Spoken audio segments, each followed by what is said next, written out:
第5名，浪漫输给你。第10集，来到每部偶像剧最让观众怦然心动的一瞬间，霸道总裁司徒傲然终于要鼓起勇气向小恩告白，然后剧情就正式来到经典的4角恋关系了。这些全部都是老梗的桥段，毫不意外。要是如果傲然怎样也不喜欢小恩，恐怕亲爱的观众们会在 PTT 黑特一番。在另一边厢，病入膏肓的贺明丽就已经沦为是到处撒野的潇洒波。比上一集更惨的是，他已经陷入孤军作战症。所谓上帝要他灭亡，必先使他疯狂。他疯狂的程度，让小编在想起上一档跟鲨鱼接吻里的汤小安。果然，每部戏剧都需要一个疯子。我这3个虾都种出来了。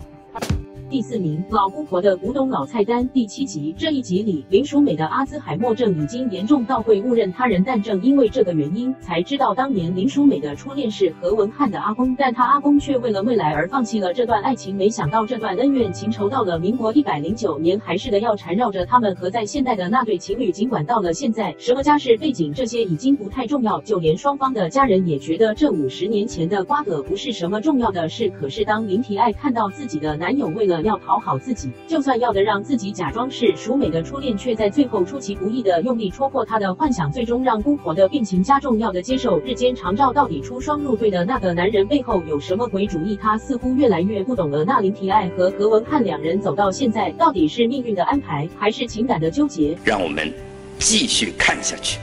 第3名，罗雀高飞。第2集，在50、60年前的那个民风守旧的年代，很多的人际关系都是讲求门当户对。像罗雀这样的穷女孩，不但不能踏进有钱人的地方，还连自己的命运也无法掌控，差点就被卖出去。当她认为知识可以改变命运，把所有希望都压在弟弟上时，那一场的意外却能够让她彻底明白，他们家缺的不是学识才华，而是好野人的地位。虽然如此，她也没有刻意要做什么改变现状，毕竟身为一个良家妇女，就别肖想会有什么不一样的人生，却在无意间进入了林家俊的生活。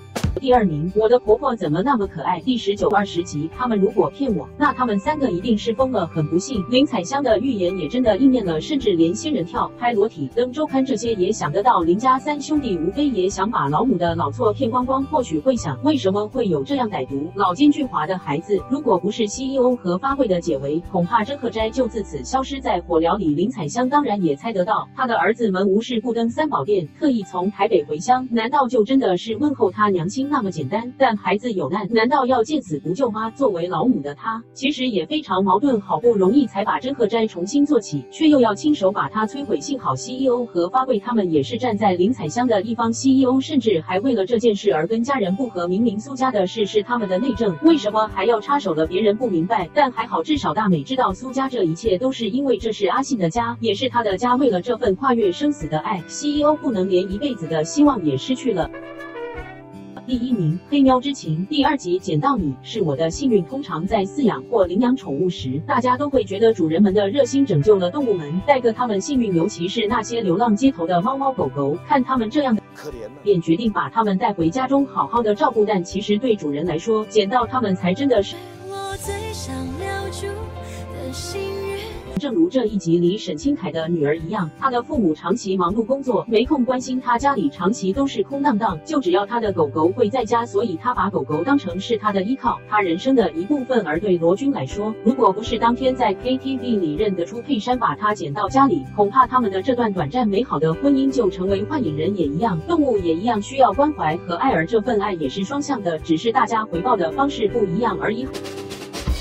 好，这就是本周的排名。比较可惜的是，我的婆婆终于要退居4名，希望下周的节奏快一点点吧。By the way， 看了4周的我的青春没在怕，虽然情节还是老梗的身世之谜和黑道公子洗白，却是在小编看过少数的华剧8点档里做的比较不错。剧里面描述的菜鸟新鲜人的经历也算是真实，虽然不知道杜明山这样经常呛老板会不会被炒鱿鱼，不过既然他有办法找到实业，那么嚣张也似乎可以解释得到。而下周日将会有 HBO 的最新华语戏剧《猎梦特工》，由王世贤、徐若瑄和王耀庆主演。虽然到目前为止，有关这部戏剧的预告不太多，但太梦那么科幻的题材，就目前来说，没有很多戏剧会探讨的如何在科技利用当中的博弈取得胜利，并防止有心人士滥用，这可算是跳脱传统台剧里的格局。而听说这部戏剧的后制费用是创了历史新高，到底这个来自两岸3D 团队跨国公司制作的戏剧会否让观众满意呢？小编到了周日晚上也会很忙的追剧了。台剧情报室，我们下次见。